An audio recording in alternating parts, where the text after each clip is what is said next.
Hi, friends. Abigail here. Have you ever wondered what are the dangers of not growing?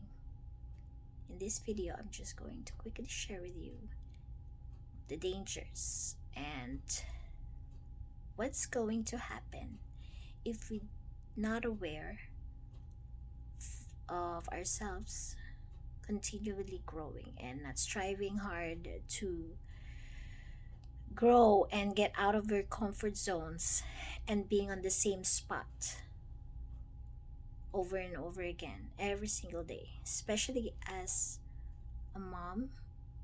It's very dangerous for us to be the same, to be waking up every single day being the same mother and not really growing. I'm going to share with you. Is it dangerous for us to be the same woman day after day, week after week, year after year? Here's why. Our brains are we were designed for expansion, which means as women, we were designed to grow, just as nature grows, just as the world goes through a cycle, the rhythm of life, the season, the animals.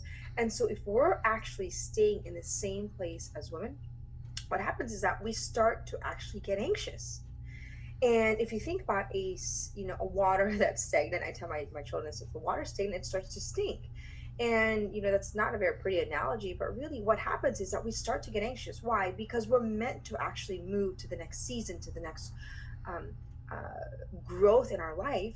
That's the way God designed us. But if we are resistant to learning something new, to actually growing, to being coached, to reading a new book, to personally developing ourselves in a very human level, we stay in the same place. And it doesn't even matter what we know intellectually, it matters how we can incarnationally or infuse that what we know into who I am. Okay, I know that it's good to be, I've done habits of not checking my phone, but really the actual work comes from the habits and the practices that need to be changed. And so what happens is that we're the same woman, but yet we know so much because we live in an information world, and we're reading blogs here, we're reading a podcast here, and we're reading all this information.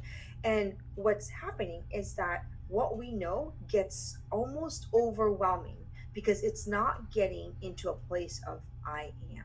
There's actually a clog point that's happening. And what happens is that we become anxious and overwhelmed because so much information, and without actually incarnation becoming that person, we feel like, oh my gosh, this could never happen.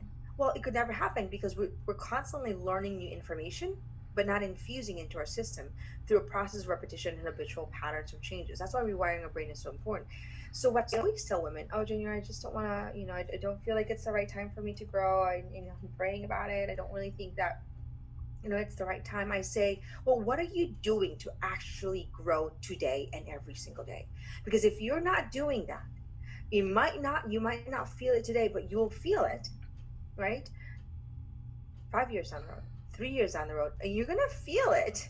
A year after year, you should be unrecognizable to yourself year after year.